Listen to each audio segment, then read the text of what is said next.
I still make 2 cups of coffee every morning. I don't know why. I've been doing it for 11 months now. I pour them both. I set them on the counter side by side.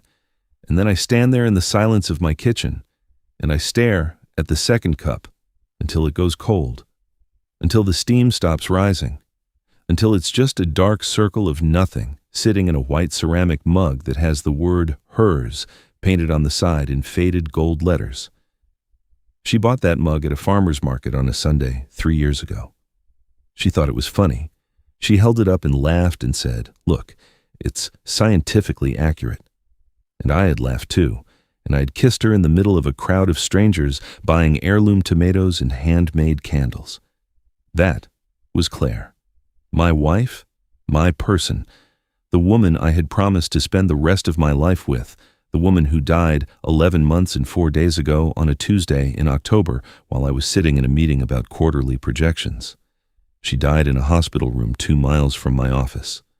She died before I could get there. She died before I could hold her hand one last time. She died before I could tell her that nothing in my life had ever mattered as much as her. She died and she took the center of my world with her. The official cause was a brain aneurysm, sudden, undetected.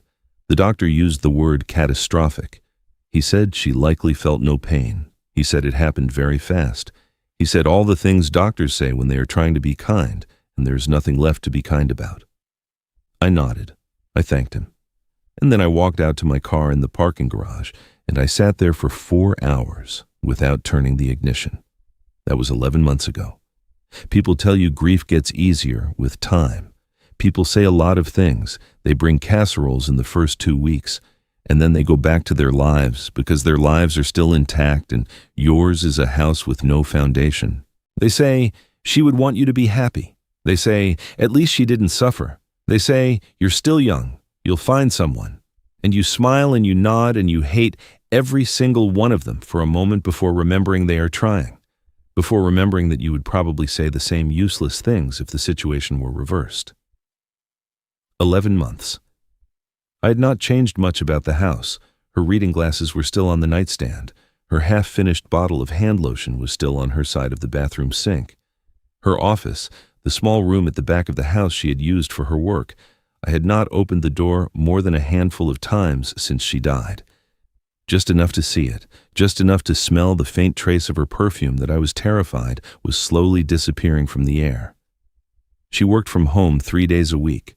She was a financial consultant. She advised small businesses on budgets and cash flow and tax strategy. She had her licenses. She had her clients. She had her organized little filing system and her whiteboard covered in colored markers and her small silver laptop always open on the desk. She was competent in a way that made me feel slightly disorganized by comparison. She knew where everything was. She remembered every appointment. She paid every bill on time. She was the kind of person who made a life look easy even when it wasn't. Or so I believed. That Sunday morning, 11 months and 4 days after she died, I was getting dressed for church.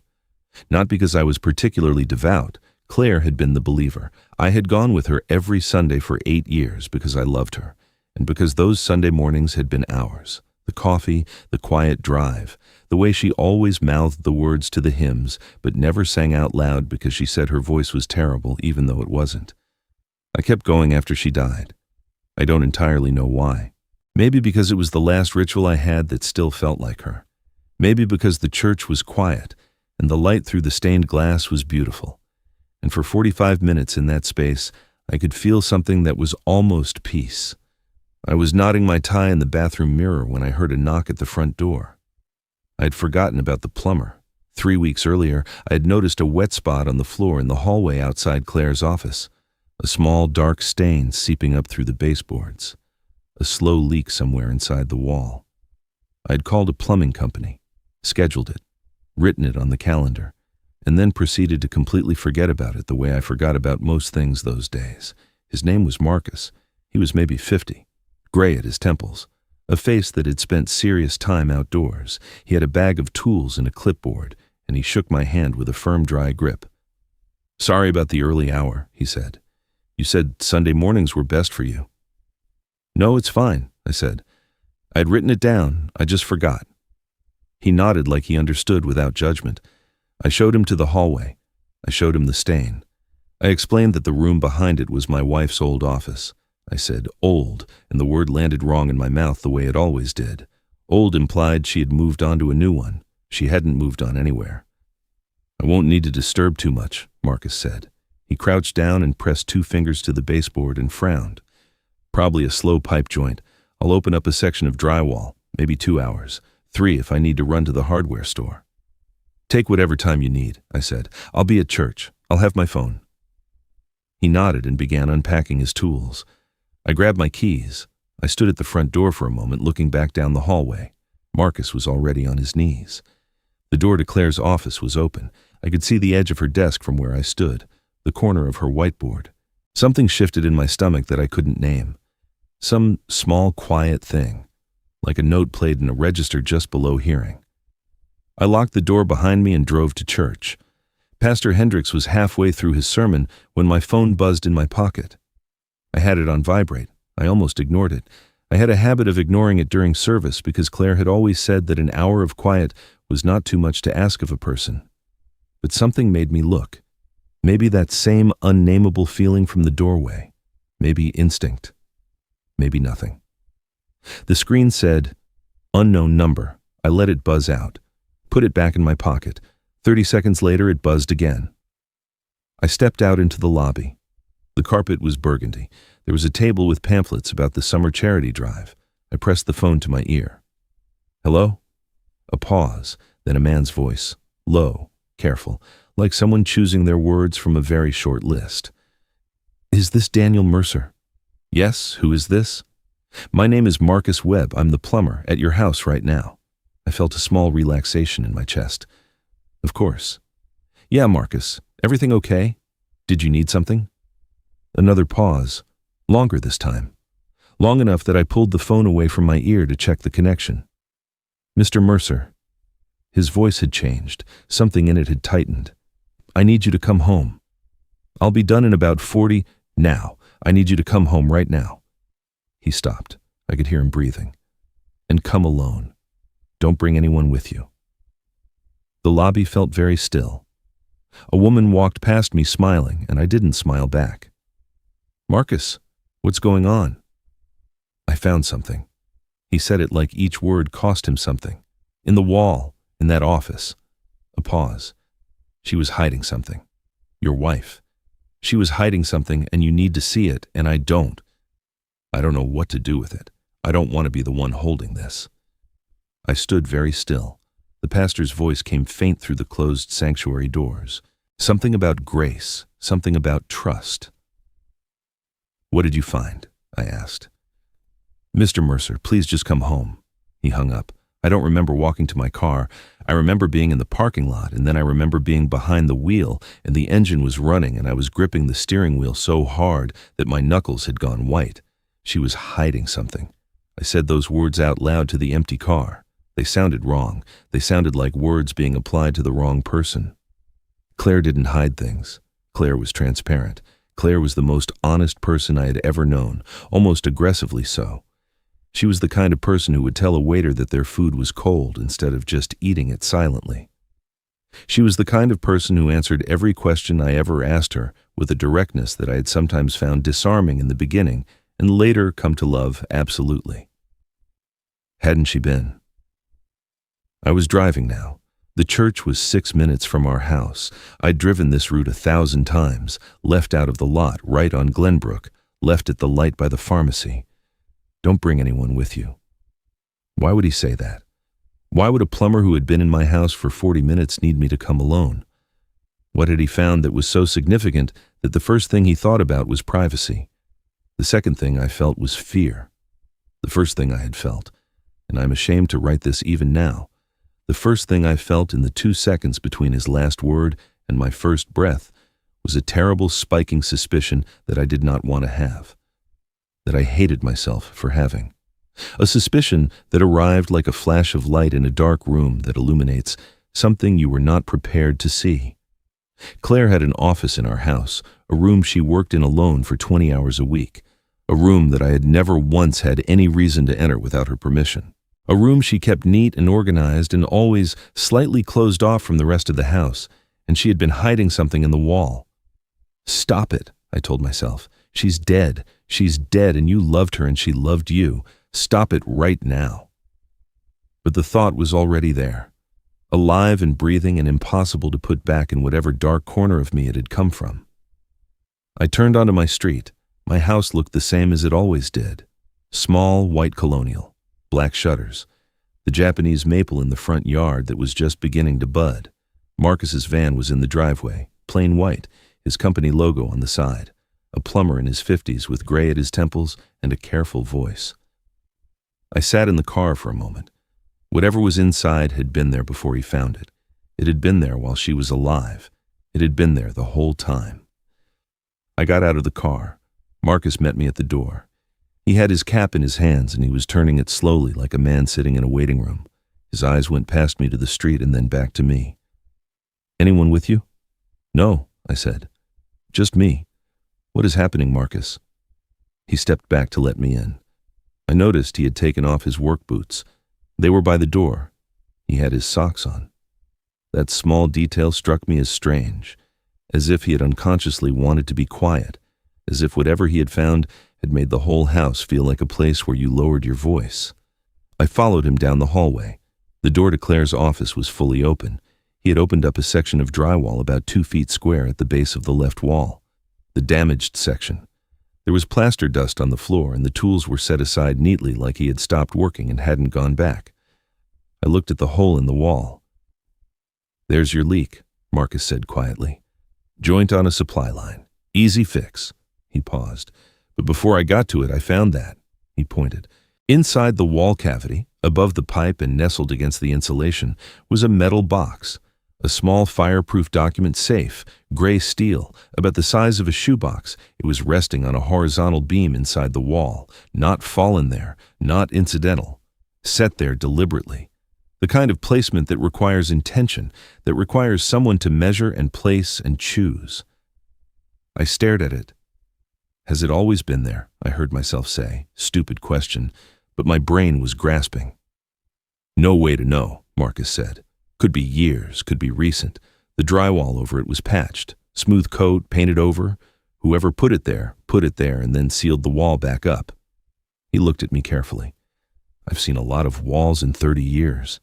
That was put there on purpose." I stepped into the room. Claire's room. I could smell her perfume still, very faint. The reading chair in the corner, the whiteboard. Her books organized by color on the shelf, because she said it was more aesthetically pleasing even though it made them impossible to find. I crouched down in front of the hole in the wall and looked at the box. It had a combination lock, 3 dials, numbers. I reached in and pulled it out. It was lighter than I expected. Not empty, but not heavy. Paper light, document light. I set it on her desk. Marcus stood in the doorway. "I'll wait outside," he said. "Take as long as you need. I'm not going anywhere."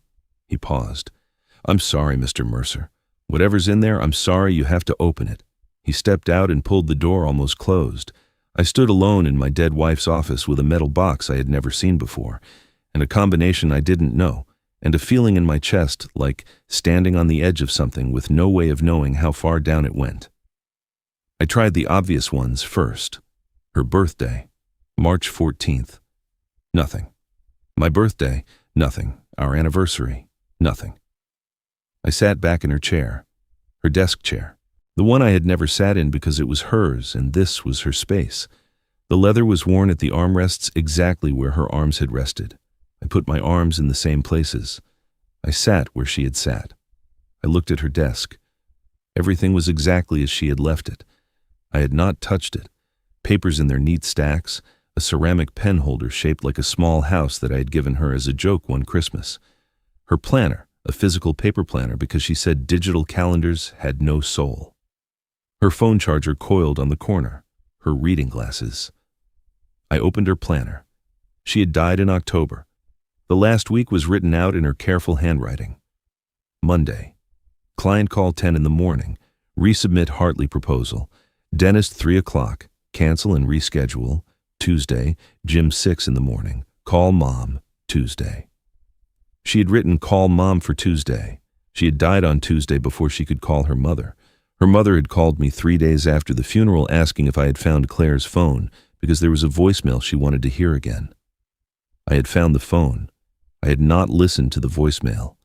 I had mailed the phone to her mother because it felt like the right thing to do. I turned back in the planner, looking for something I wasn't sure I was looking for. I went back through September, August. In early August, there was a page where she had written something in the margin and then crossed it out, heavily, in the thick strokes of someone who wanted the words gone. I held the page up to the window light. I could just make out 3 numbers through the ink, 4, 1, 7. I looked at the lock, 3 dials, 3 numbers. My hands were shaking. I'm not going to pretend they weren't. I turned the dials, 4, 1, 7. The lock clicked open, 3 things. The first was a manila envelope, letter-sized, sealed. My name was written on the front in Claire's handwriting. Daniel, just my name, in blue ink. In the handwriting I had seen on grocery lists and birthday cards and the little notes she used to leave in my coat pockets when I traveled for work. I set it aside. I couldn't open it yet. I don't know why. Some part of me knew that once I opened it, the world would be different. That the world I was currently living in, the world where Claire was simply gone but had been exactly who I believed her to be, might end the moment I broke that seal. The second thing was a USB drive, small, black, no label. The third thing was a photograph. I picked up the photograph. It was a picture of Claire. She looked young, maybe 22 or 23, college age. She was smiling at the camera. She was wearing a yellow sundress, and her hair was shorter than I had ever seen it. She was standing in front of a building I didn't recognize, a brick building with wide steps. Nothing unusual about any of that. Except, standing next to her was a man I had never seen. Also young, dark-haired, his arm around her shoulder in the easy way of someone who had known her a long time. He was laughing at something outside the frame. I turned the photo over, written on the back in a handwriting that was not Claire's, Claire and Thomas. August 2004. Thomas. She had never mentioned anyone named Thomas, not a college friend, not a cousin, not a neighbor. 11 years of marriage, and I had learned her history the way you learn a person you love. The stories of her childhood, her college years, her first job, the bad relationship before me that she didn't like to talk about much, her family, never Thomas. I set down the photograph. I picked up the envelope. I opened it. Daniel. If you are reading this, then I'm gone, or I'm in a situation where I'm no longer able to tell you this myself. Either way, I am sorry. I am so deeply sorry. I have been trying for the better part of a year to figure out how to tell you this in person. I have sat across from you at dinner 100 times with the words right there, and I have swallowed them back down because I was afraid. I was a coward. I chose comfort over honesty, and I will carry that. I need to tell you who I really am. My name, my real name, is not Claire Mercer. It is not Claire Holloway, which is the name I had when we met. My real name is Angela Foss. I was born in Denton, Texas on March 14, 1979. I had a brother named Thomas, past tense. Thomas died in 2009 in a car accident. He was the only family I had left by then. I changed my name when I was 24. I had help. I won't go into all the details here because some of those details could still be dangerous, and I have tried very hard to build a wall between that life and this one. What I can tell you is this. Before I became Claire Holloway, I worked briefly, for less than 2 years, for a man named Gerald Prentice. Some people called him Gray. He ran what looked on the outside like an investment management firm in Houston. It was not an investment management firm. I didn't understand what it was when I took the job. I was 22 and I needed work and the pay was extraordinary. By the time I understood what I was inside of, it was too late to simply walk away. I kept records. I kept records of everything because I was terrified, and I thought knowledge was the only protection I had. When I finally got out, I took those records with me. And Gerald Prentice has been looking for them, and for me, ever since. The USB drive in this box contains copies of everything. Financial records, names, transactions. Some of it is over 20 years old. Some of it is more recent because his operation never stopped. And some of those records found their way to me through channels I cannot explain right now without writing a novel. I built a career in financial consulting, partly because I understood money and partly because it kept me close to the kind of information I needed to stay protected. Information is protection. I believed that for 20 years. What I have on that drive is enough to put Gerald Prentice in federal prison for the rest of his life. I want you to know that I loved you. I want you to know that everything between us was real. Our life was real. My love for you was the most real thing I have ever had. I built a new name and I built a new life, and somewhere in there I stopped being afraid for the first time. You did that. You gave me that. But I was selfish. I should have told you years ago. I should have trusted you. Instead, I kept this buried in the wall like a shameful secret, and I told myself it was to protect you, and maybe some of that was even true. The man whose name you may encounter, Gerald Prentice, he is connected. He has people. He has had people looking for Angela Foss for 20 years. The records I have implicate not just him, but several people in positions of considerable influence. If something happened to me and it didn't look like an accident, please consider that it might not have been. I'm sorry, Daniel. I'm sorry for all of it. Please be careful. Please be safe. I love you, Angela.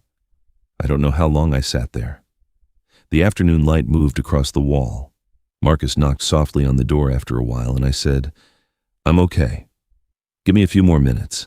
He said, okay, and I heard him go to the kitchen, and I heard the faint sound of him filling a glass of water. I read the letter again.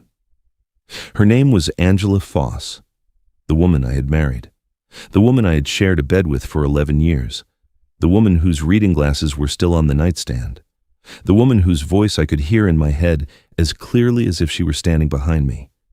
Her name was Angela Foss. She had worked for a criminal. She had taken records. She had hidden them. She had built an entirely new identity, and she had maintained that identity for more than 20 years without anyone detecting it, including me. I picked up the photograph again. Claire and Thomas. August 2004. That was the year after she would have left Houston, the year she was becoming someone new, her brother, who she had also never mentioned, because you could not tell the story of Thomas Foss without eventually becoming Angela Foss again. I thought about all the times I had asked her about her family. She had always been vague. She had said her parents died when she was young. She had said she was an only child. She had been kind but closed on the subject, and I had respected that, because some people carry their grief quietly. She hadn't been carrying grief. She had been maintaining a cover. And then another thought arrived that was so cold and so sharp that I actually pressed my hand flat against the desk. If something happened to me, and it didn't look like an accident, please consider that it might not have been. A brain aneurysm, sudden, undetected. The doctor said she likely felt no pain. I had never questioned it. Why would I have questioned it? She was 43. Aneurysms happen. Terrible random things happen to people who don't deserve them, and there is no explanation, and there's no one to blame. Except. She had worked for a man who had been hunting her for 20 years. Except. She had felt afraid enough to hide a fireproof box inside her office wall with documents capable of sending him to federal prison. Except. She had written a letter telling me that if something happened to her, it might not have been an accident. She had written that letter and sealed it in the box, and she had not told me about the box, which meant she was afraid it might be opened after she was gone, which meant she had known the risk was real. My wife had not died at random. My wife had been murdered. I came out of the office like a man who has been underwater too long, slow and pressurized. Marcus was sitting at my kitchen table with his hands wrapped around the water glass. He looked up at me, and I could see that he had prepared himself. He had been sitting there preparing for whatever version of me was going to come out of that room. "Are you all right?" he said. "No." I sat down across from him. "I don't think I am." He nodded. He didn't press. I looked at him. This man I had met 3 hours ago. This plumber with the gray temples and the careful voice who had pulled a buried safe from my wall and called me home from church. "Why did you call me?" I said. "You could have just fixed the pipe and not said anything." He was quiet for a moment. "I've got a daughter," he said finally. "She's 26. I've been doing this work for 30 years, and I've seen things in walls before. Not often, but I've seen it. He set down the glass. If someone found something in my house, something my daughter had hidden, I'd want to know. He paused. And I'd want to know from someone who looked me in the eye when they told me, not from reading it in a report somewhere. I stared at the table. She was a good woman, I said. It came out hoarse. Whatever she did, whatever she was a good woman. I'm sure she was. She was protecting me. I wasn't really talking to him anymore. I was hearing myself work through it. She thought the information she had was protection. As long as she held it, she had leverage. As long as she held it, he wouldn't come for her because if something happened to her, the records would surface. Marcus said nothing. But eventually, he stopped caring about the leverage, I said. Or he found a way to do it that looked clean. Or he thought 20 years was long enough that no one would connect it. I pressed my fingers to my eyes. She tried to protect me by not telling me, and he killed her, and now I'm the one sitting on the records. The kitchen was very quiet. What are you going to do? Marcus asked. I lowered my hands. I looked at him. I don't know yet. I paused. But I need to ask you something. Okay. Do you know anyone you trust absolutely? Not someone connected to anything, not someone who would talk, someone who's just honest. He thought about it. My brother-in-law works at the FBI field office in the city, white-collar crimes. He's been there 18 years. He said it simply, like he was offering me a drink of water. I stared at him. I wasn't going to mention it, he said, because it's not my business and you didn't ask, but you asked. Call him, I said. Don't tell him everything. Just tell him you have someone who needs to talk and that it's important and that it has to be done carefully. Marcus already had his phone out. While Marcus made his call in the backyard, I sat in Claire's office again. I sat in her chair. I put the USB drive in my laptop. There were 47 folders. The first one I opened was labeled Prentice Core. Inside were scanned documents, financial records, bank statements from accounts registered in the Cayman Islands, wire transfer records, names, dates, numbers. It was dense and technical, and a lot of it required context I didn't have. But some of it was clear enough. There were transactions totaling hundreds of millions of dollars, running from the late 1990s into the early 2000s, labeled in codes that appeared to correspond to real estate developments in Texas and Nevada and Colorado. Legitimate looking on the surface. A complex layering of shell companies and holding groups that required serious forensic accounting to untangle. She had been able to untangle it. I could see her work in the folders, her analysis documents, her notes written in her careful, clear font. She had spent years quietly building the picture, not rushing, not sending it anywhere, just building. The second folder I opened was labeled Current. It was dated. The most recent document was from 8 months before she died. She had kept working on it right up until the end. The Current folder was different from the early records. The early records were about money laundering on a large scale. The Current folder was about something else, something considerably worse. Gerald Prentice had not stayed in the simple business of moving dirty money. Over the 20 years since my wife had escaped his orbit, he had expanded. He had used the money and the influence it bought to insert himself into positions that gave him access to something far more valuable than capital: information. Government contracts, defense-adjacent companies, people in offices who owed him favors or feared him or both.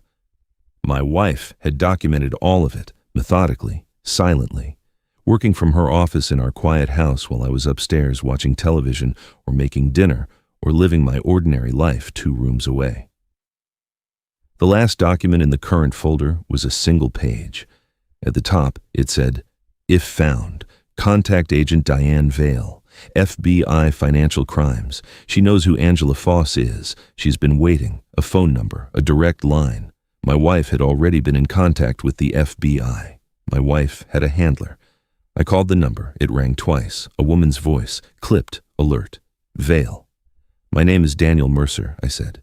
My wife was Claire Mercer. Before that, she was Angela Foss. She died 11 months ago. I just found a USB drive she left behind. The last document on it has your name and this number." A long silence, long enough that I thought the call had dropped. "Mr. Mercer." Her voice had changed. Something underneath the professional surface had shifted, something that sounded like grief. I've been hoping someone would call this number. I've been waiting 11 months for someone to call this number. You knew her. I knew Angela. Yes. A pause. We had been in contact for about 2 years before she died. She was building something important. She was careful. Brilliant, actually. The most careful source I have ever worked with. Another pause. When she died, I had no way to access what she had built. I had no way to know if it still existed. I've been waiting. She hid it inside a wall, I said, in her office. I only found it today because a plumber was fixing a leak. Diane Vale made a sound that was almost a laugh but came out as something else.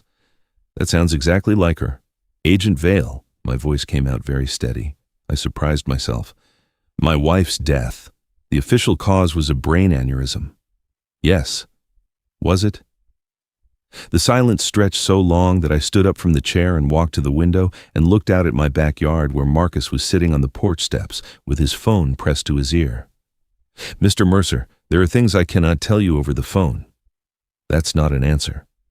No, she said it quietly. It's not. I closed my eyes. Tell me what to do, I said. Don't touch the drive again. Don't copy it. Don't send anything anywhere. Keep it exactly as it is. Can you get somewhere secure in the next hour? A public place with people around? Yes. I'm going to give you an address. I want you to go there and wait. I will have someone there within 90 minutes. Mr. Mercer, she stopped. When she spoke again, her voice was different, careful, human. She talked about you in our calls. She talked about you a great deal. A pause. She was very proud of the life you had built together. Whatever she kept from you, please understand that she was trying to protect you. She was terrified of what knowing would do to you. She should have told me, I said. Yes, said Agent Vale. She should have. I'll compress some of what came next because it was not cinematic. It was mostly waiting in a coffee shop for 90 minutes while Marcus sat across from me and we didn't talk much. It was a woman in a gray blazer arriving with a man I assumed was law enforcement from the way he moved through the room before sitting down. It was Diane Vale herself arriving 20 minutes after them, looking like a woman who had not slept in about 11 months. She was maybe 50, severe haircut, good eyes, the kind of eyes that had heard everything and were still trying to figure out what to make of it. She sat down across from me, and she looked at me for a long moment. She was brave, she said. I want you to know that first. Everything else, the secrecy, the omissions, the choices she made, they all came from bravery, not from dishonesty. There's a difference. Tell me about Gerald Prentice, I said. So she did. Gerald Prentice was 71 years old. He had a home in Houston and a compound in Montana and a condo in Dubai. He had a foundation that bore his name and gave money to children's hospitals and university endowments. He had been written up in 3 business magazines. He had photographs with senators and a former vice president on his office wall. He was also the architect of one of the most sophisticated financial fraud operations in the history of the American Southwest.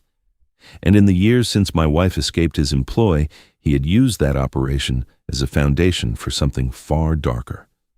The details are in federal court documents now, but the short version is that Gerald Prentice had spent 20 years cultivating relationships with defense contractors and government officials. He had used blackmail and bribery and occasionally something worse than either to maintain those relationships. The records Claire had compiled were the keystone. They tied together 20 years of dispersed evidence that federal investigators had been trying to connect but couldn't because the threads were buried under layers of shell companies and offshore accounts in time. She had the threads. She had spent 20 years collecting them. She didn't go to you sooner because she was afraid of what would happen, I said. She was afraid he had people inside, Diane Vale said. She didn't trust the process. She wanted to have everything before she came in. She wanted to have enough that there was no way to make it disappear. She paused. She was almost there. Almost. A careful pause. Someone inside his organization found out she was building a case. We don't know exactly how, but there was a leak somewhere in the network she used to gather the current material. Someone connected the leak back to her.